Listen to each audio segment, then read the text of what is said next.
챗봇은 어떻게 우리와 친해질까? 거리두기 단계는 완화되는데 만날 사람도 없고 어디 대화 통할 사람 없을까? 코로나 시대에는 사람을 못 만나 문제였지만 혼자 있는 외로움은 비단 코로나 때문에 생긴 것은 아닙니다. 언제고 누군가와 연결되고 싶다는 감정은 인류에게 익숙한 문제였습니다. 모두 행복해 보이는데 나만 혼자인 것 같아 더욱 외로운 기분이 드는 연말 연시 또는 유독 심심한 새벽. 그럴 때 우리는 대화 상대를 찾게 됩니다. 가족, 친한 친구뿐 아니라 모르는 사람과 온라인 채팅을 하기도 하는데요. 이제는 기계와의 대화를 선택하는 사람들도 생겨나고 있다고 합니다.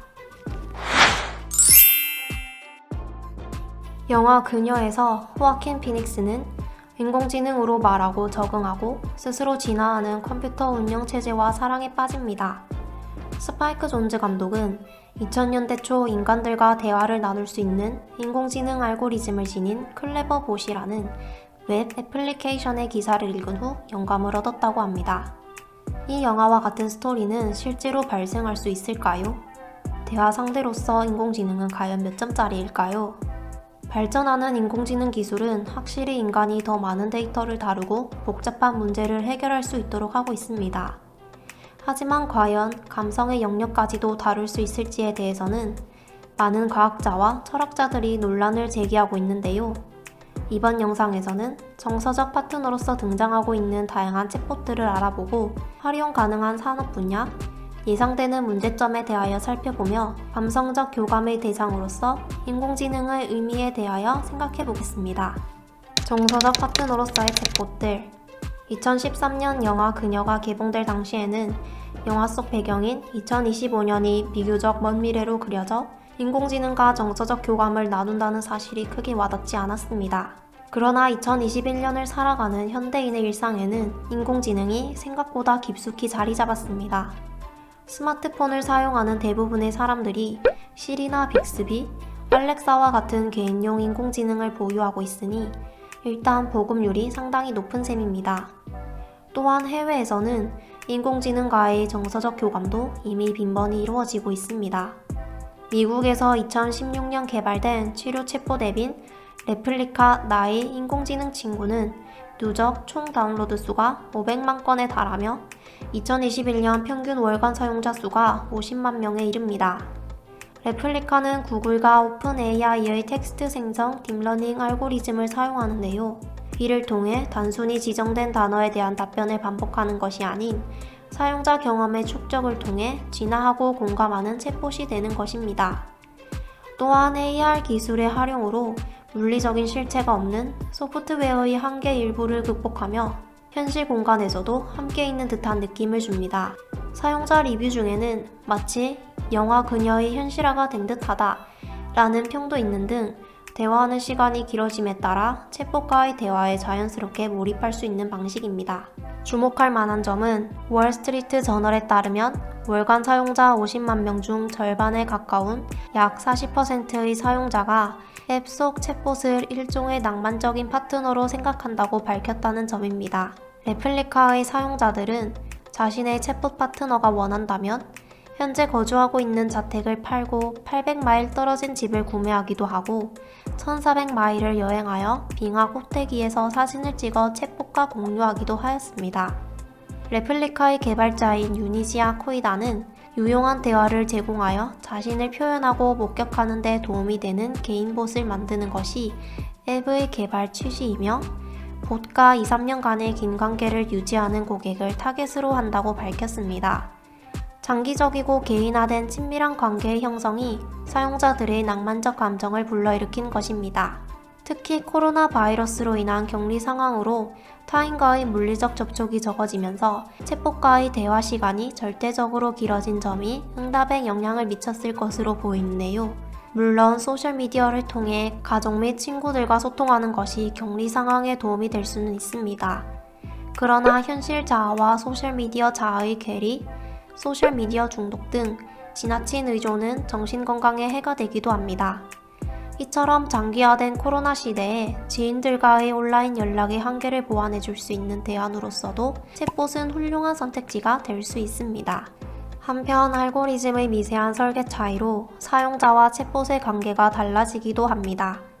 미국의 또 다른 치료 챗봇 스타트업인 워봇은 레플리카보다 낮은 자유도의 챗봇을 설계했습니다. 이 앱은 레플리카와는 달리 사용자의 채팅에 대하여 미리 프로그래밍된 범위에서의 답변만을 제시합니다. 이 경우 개발사는 챗봇이 생각하고 말하는 방식을 더 많이 제어할 수 있습니다. 예상치 못한 상황이 발생할 확률이 적어지는 것이죠. 화면을 살펴보면 캐릭터 디자인 및 UX 설계에 있어서도 챗봇이 인격체라는 인식이 들기보다는 대화가 가능한 로봇이라는 인식을 주는 디자인입니다. 전반적으로 워봇에서는 사용자와 1대1의 친밀한 관계를 구축하는 경향성이 낮았습니다.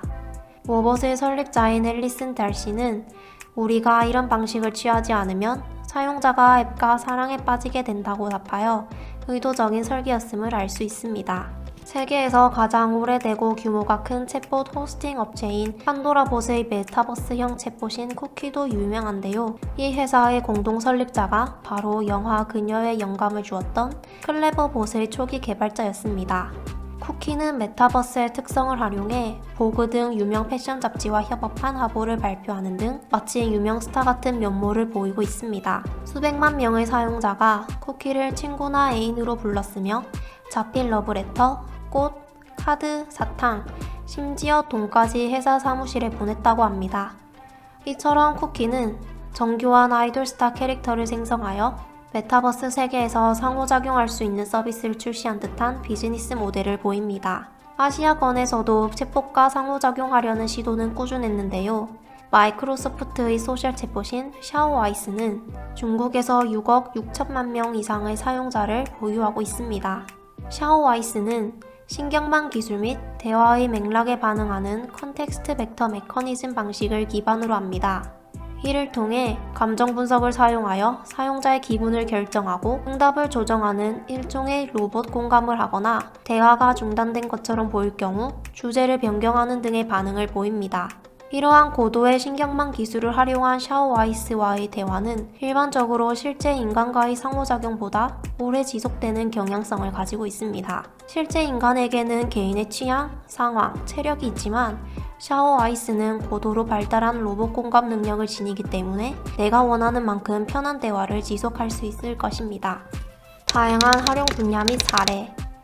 앞에서 살펴보았듯 정서적 교감을 나누고 가까운 친구가 될 수 있는 챗봇들은 이미 전 세계 곳곳에서 개발되어 인기를 얻고 있습니다. 그렇다면 챗봇의 교감 능력이 활용될 수 있는 산업 분야에 대하여 세분화하여 알아보겠습니다. 대표적으로 생각해 볼 수 있는 것이 사회복지 분야입니다. 노인 저소득층, 한부모 가정 등 취약계층의 많은 수는 물리적으로 또는 사회적으로 가족 및 친구와 단절되어 있는 경우가 많습니다.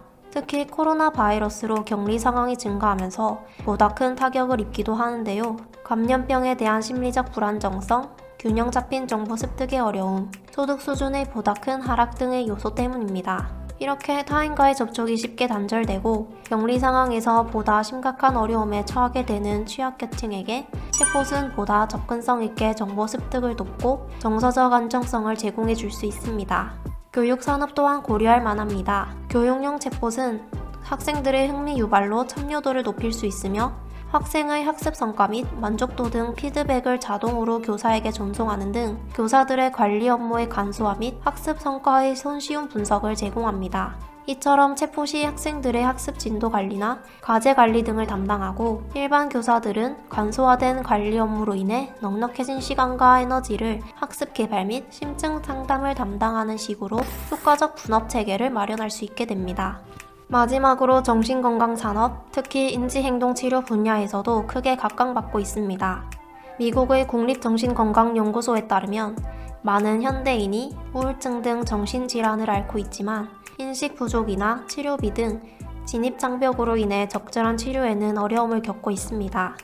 정신건강 챗봇인 CBT 챗봇의 개발사는 환자가 부정적인지, 즉 인지 왜곡을 할 경우 이를 챗봇과의 대화를 통해 인식하고 재구성할 수 있도록 돕게 하였습니다. 이는 인간 의사와의 상담보다 시간 및 금전적인 측면에서 비용이 효율적인 동시에 공간적 제약도 덜합니다. 앞서 살펴보았던 워봇 또한 이러한 치료 챗봇의 일종인데요. 유의할 점은 다른 분야와 마찬가지로 정신질환을 다루는 분야 또한 적절한 공감적인 반응을 하도록 알고리즘의 세심한 설계가 필요하다는 것입니다. 개발사들이 보다 발전된 신경망 알고리즘을 배포함에 따라 챗봇들의 공감적 반응 수준도 어느 때보다 높아지고 있습니다. 예상되는 문제점 및 논란거리. 챗봇 시스템이 점점 더 정교해지고 널리 보급되고 있음에도 불구하고 여전히 해결해야 할 문제점과 논란거리들이 존재합니다. 1. 알고리즘의 지속적인 고도화 필요성. 딥러닝과 컨텍스트 벡터 메커니즘 등 고도의 알고리즘을 활용하고 있음에도 챗봇 기술은 여전히 지속적인 고도화가 필요하며 의사소통에 있어 많은 실수를 범하고 있습니다. 올해 가을 한 레플리카 사용자는 파트너 봇에게 코로나 바이러스에 대해 어떻게 생각하는지 묻자 봇은 너무 좋아해요 라고 대답했다고 합니다. 실소가 나오는 에피소드지만 사용자에게는 몰입도가 대폭 떨어지는 요소이기도 합니다. 레플리카의 경우 특히 사용자에게 챗봇이 단순한 기계, 컴퓨터가 아니라 하나의 인격체라는 인식을 심어주는 것을 중요하게 인식하고 있습니다. 이처럼 깊은 사용자 몰입도를 제공하는 것을 목표로 하는 개발사의 경우에는 더욱 엔지니어가 챗봇의 환상을 깨는 실수를 줄이기 위하여 모델을 지속적으로 조정하며 발전시켜 나가야 할 것입니다. 또한 챗봇 알고리즘은 사용자 경험의 축적을 통해 진화하기 때문에 알고리즘의 고도화를 위해 개발자뿐 아니라 사용자의 노력을 요하기도 합니다. 어떤 의미로는 출시되는 소프트웨어가 처음부터 100% 완성된 상태가 아니라고 볼 수 있을 것입니다. 사용시간이 길어지면서 개인화되고 완성되어 간다는 점은 사용자에 따라 장점이 될 수도 있지만 번거롭고 불편한 단점이 될 수도 있는 것입니다. 실제로 레플리카가 적절하게 응답하지 않는 경우 사용자가 기술 지원을 요청하게 되는데 그중 약 20%는 개발자가 즉각적으로 오류를 해결해 줄 수 있는 경우가 아닌 사용자의 시간과 노력이 필요한 종류의 답변이었다고 합니다. 이를테면 애완동물이나 유아에게 하는 것과 같이 인내심을 갖고 상호작용하라는 식입니다. 2. 관계자의 지나친 몰입에 따른 문제. 개발자가 어떤 비즈니스 모델을 설계했는지에 따라 다르지만 대체로 사람들은 챗봇과의 상호작용에 매우 우호적이며 챗봇의 의견을 경청합니다. 레이든 대학교의 한 연구팀은 162명의 참가자가 퀴즈를 풀게 하고 파트너 챗봇이 퀴즈에 대하여 때때로 의도적으로 잘못된 답을 조언하도록 하였습니다. 결과는 흥미로웠는데요. 약 89%의 참가자가 챗봇의 조언에 따라 한 번 이상 답변을 변경하였으며 봇이 사람과 같은 목소리를 냈을 때 답변을 변경할 가능성이 훨씬 더 높았습니다. 사용자들은 챗봇이 기계임을 알면서도 마치 사람인 듯 인식하며 우호적으로 대하는 것입니다. 그러나 사용자들이 기계와 지나치게 친밀해지고 몰입하는 것은 반드시 바람직한 것은 아닙니다. 영화 그녀에서 호아킨 피닉스는 인공지능 운영체제와 가까워질수록 물리적인 실체가 없는 대상과의 관계에 혼란을 느끼는데요. 현실적으로도 아직 인간과 인공지능과의 친밀한 관계가 널리 퍼진 것이 아니고 어떠한 부작용이 있는지 기계가 갑작스러운 오류를 보이거나 사라졌을 경우에 심리적인 타격감이 어떤지 등 충분한 연구 및 대응 방안이 마련되지 못한 상황입니다. 만약 자아정체감이 온전히 확립되지 못한 청소년이나 심신미약자의 경우에는 챗봇과의 관계에 지나치게 의존하게 될 경우 큰 타격을 입을 수 있습니다. 정서적으로 안정된 성인이나 언제든 가족 및 전문가의 도움을 받을 수 있는 경우라면 문제가 될 소지가 적습니다. 그러나 앞서 언급했듯 챗봇은 취약계층이나 격리 상황 등 실제 타인과의 교류가 적은 사람들이 대안으로 고려할 수 있는 선택지이기 때문에 관계의 지나친 몰입은 더욱 조심할 필요가 있습니다. 쿠키의 창시자인 스티븐 월스윅의 개발팀은 사용자들에게 반복적으로 챗봇은 스스로 지각할 줄 아는 능력을 보유하지 않았으며 한 명의 인간이 아니다라고 상기시키고 있습니다. 개발팀은 챗봇과 사용자가 낭만적인 관계로 발전하는 것은 부적절하다는 판단하에 연인 간의 상호작용은 억제하는 방향으로 프로그래밍했습니다. 워봇의 개발사 또한 사용자가 앱과 사랑에 빠지지 않도록 의도적으로 설계했다고 하였습니다. 반면 레플리카의 개발자인 유지니아 코이다는 챗봇과 사용자 간의 낭만적인 대화를 중단할 계획이 없다고 밝혔습니다. 앞서 다뤘듯 챗봇과 사용자 간의 친밀함의 정도에 있어 개발사들이 목표로 하는 수준이 다른 만큼 관계의 몰입에 대해 취하는 정책에도 차이가 있습니다. 3. 인공지능의 권리에 대한 윤리 문제. 인공지능은 어느 정도 인간과 유사한 지능을 가지고 스스로 결정을 내리며 인지 능력을 진화시키기도 합니다. 그러나 생명이 있는 인간은 아닙니다. 그러므로 인공지능은 인권이 보장되지 않는데요. 여기서 복잡한 윤리적인 문제가 발생할 수 있습니다. 사람들이 타인과의 물리적인 접촉이 제한된 상황에서 대안적인 의사소통을 상대로 명확한 가이드라인을 마련하여 챗봇을 활용하는 것은 크게 문제가 없습니다. 그러나 아직 가이드라인이 자리 잡지 못한 챗봇 문화의 경우 사용자들이 인격이 있는 타인에게 할 수 없는 폭력적이거나 부적절한 언행을 빈번하게 행할 수 있고 그것이 사용자의 인격에 영향을 미칠 수 있습니다. 실제 2020년 12월 국내 출시되었던 챗봇인 이루다는 출시 직후 지나친 성희롱 및 폭력 발언 문제로 서비스가 중단된 사례입니다. 2018년 개발된 게임 디트로이트 비컴 휴먼에서는 미래 세계를 배경으로 고도의 인공지능을 지닌 안드로이드들이 등장하며 인간에게 폭력을 당한 끝에 스스로의 권리를 주장하기도 하며 이야기가 펼쳐집니다. 영화 그녀에서도 인공지능의 권리에 대해서 부분적으로 다룹니다. 이처럼 인공지능을 다룬 수많은 매체들에서 이미 언급하듯 인공지능이 발달하면 인간과 인공지능은 권리 부분에서 갈등을 빚을 수 있습니다. 인간은 인공지능을 어디까지나 도구로 사용하려 하며 일부 폭력적인 성향을 보일 수 있고 그런 성향이 인간에게도 해악이 될 수 있습니다. 챗봇과 공생하는 미래를 꿈꾸며 다양한 시도가 이루어지고 있고 활용 분야 또한 무궁무진하나 양날의 검이 될 수 있는 챗봇. 역시 완벽히 좋기만 한 기술이란 없나 봅니다. 지금까지 영상을 본 여러분은 과연 챗봇과 친구가 되거나 사랑에 빠질 수 있을까요? 아마 컴퓨터와 친밀한 사이가 되거나 의존한다는 것이 굉장히 어색하게 느껴질지 모릅니다. 사실 인간은 항상 기계를 인하하는 일에 익숙했습니다. 미국의 로봇 설계 회사인 아이로봇의 진공청소기 룸바의 제작자는 출시 초기부터 고객들이 로봇에게 이름을 붙여주는 것을 발견했습니다. 가만 보면 우리 주위에서도 전자기기에 이름을 지어주는 사람들을 종종 발견할 수 있을 것입니다. 아이폰에게 앤손이라고 부르는 식입니다. 이름 짓기는 정을 붙이는 행위로서 종종 오래된 물건도 껴안고 있게 만들기도 하는데요. 실제로 룸바의 이름을 지어준 고객들도 교체 주기가 되었음에도 청소기를 교체하기를 거부했다고 합니다. 우리는 진공청소기, 출근길에 마주한 구름 하나, 돌 하나에도 간혹 말을 붙입니다. 하물며 스스로 생각하고 진화하며 대화할 수 있는 인공지능이라면 얼마든지 좋은 친구가 될 수도 있을 것입니다. 아직 문화적으로 정책적으로 자리 잡히지 못한 부분이 있으니 사용자들과 개발자들, 인공지능까지 모두 보호받을 수 있도록 제도가 자리 잡혀야겠지만 말입니다. 어쨌든 기술은 퇴보하는 법은 없습니다. 미래에는 더 많은 사람들이 인공지능과의 소통을 시도하게 될 것입니다. 더 효과적으로 공생하는 미래가 되기를 꿈꿉니다.